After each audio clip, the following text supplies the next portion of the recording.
good, YouTube family? And you know what's really funny? I record this video like 10 times to make it perfect for y'all because I love y'all. Anyway, today I want to touch on the subject of relationships. And I'm not going to get ridiculed because everyone thinks they're the Dr. Seuss of relationships, the love guru, Hitch. Everyone thinks they're perfect in relationship advice. But don't let no one tell you advice if they haven't been in a relationship in, I say 5 years probably. Or let me know if that's wrong. If you have been in a relationship in 5 years, don't give no one advice.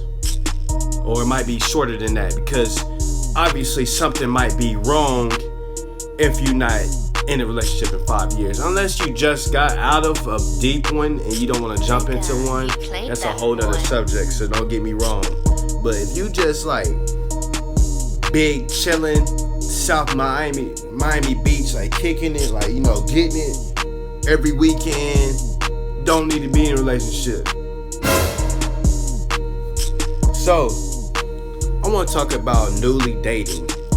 Like when you're talking to someone or in a deep, long relationship. Let's talk about talking. You played that boy. So I believe talking is just like getting to know someone, getting involved. It's new. Everything is dope. It's fresh. You just now learning that person.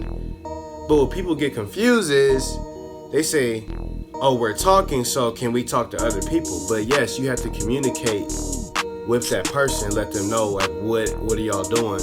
But personally, I don't believe in talking to someone and they're talking to someone else on the side. But you have to communicate with that person to figure out what y'all both want. Because some people like that. Like they're like, hey, I'm gonna date you and talk to you, but it's gonna be some more people too. I'm not cool with that. Personally, I hope that I don't go through that. But, you know, you gotta discuss that with the person. So it's all about communication, like when you newly like talking or trying to get to know someone.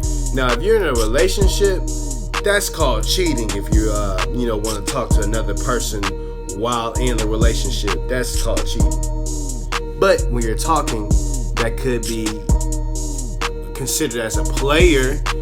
If you're talking to that person, talking to 6 other people, that's kind of like a player in a way. But if y'all discuss that and y'all cool with it, y'all got the agreement signed, the NDA and all that type stuff, hey, be my guest, to each his own. Talk to 9 people.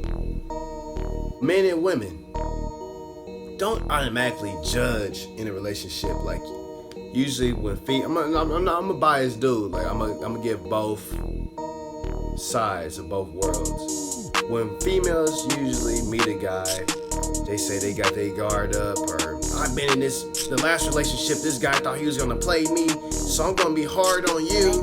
You played that boy. It's like sometimes people do that so much they scare their husband away. You never know who your husband might be. So when you kind of go in a relationship like Debo, bulldogging folks, trying to, going hardcore, you kind of like turn that person off and scare them. Not to say like, like jump into like a relationship and sexually do something with him. I'm not saying nothing about sex at all. I'm saying this like personality. Like some people like give a bad attitude so tough to let that person know that like they not so easy going, they hardcore because they feelings are on frozen mode. They feelings got hurt so much. They want to like kind of like be tough with the next dude. And same with dudes, man. They'll talk to a chick and they girl done cheat on them with the whole football team or something wild like that. And they talk to the next girl like, oh, you ain't gonna do me wrong. It's gonna be like this. And the girl's like, damn, this dude is mean as hell. And like you don't want to go into a relationship ruining someone because you went through hell before. And I feel like being young, like I'm 22, being young, that's a lot of us do. We go into something like with no hope already. Like, don't sign up if you don't want to be it. That's why I tell people, give it time before y'all say, oh, let's go with each other. I'm probably gonna touch on this with women. A lot of women kind of want to lock down a guy immediately, say, oh yeah, let's go together, so he can't be with no one else. But they do that, they don't even know they don't know what the dude's favorite color is. They don't know his last name. So you might want to wait to get to learn that person, then jump into that. Same with dudes. They'll, oh, let me go with this chick. She bad, bro. Ooh, she bad. She cold. She thick. She good. Man, they go with this shawty and she working at the nearest strip club. Ain't nothing wrong with that. Shout out to the strippers, but he might not know she worked there. You feel what I'm saying? So you gotta kind of know that person before you jump into ooh, let me go with them. Let me go with them. Learn that person first, man. It takes a long time to learn someone. You on a date with someone and they on their phone the whole time. Then they get home texting you essays and paragraphs. You like, where was you at? Where was you at? Where we was at? When we was at Cheesecake Factory sitting there, you over here just texting up a storm. You played that boy. Then we get home and know who you rocking with. Know who you rocking with, man, because you can be out here looking like a goofy. Hold on, YouTubers. You just came around and clicked on this video. You know you want to see me. You know you want to subscribe to me. Click the button. You ain't doing nothing anyway. You just sitting down waiting on the next jump. You waiting on the next plot. You just sitting down. Click, click, click. You might as well click that follow. Click the subscribe. Subscribe now for your boy. Support. Follow the journey.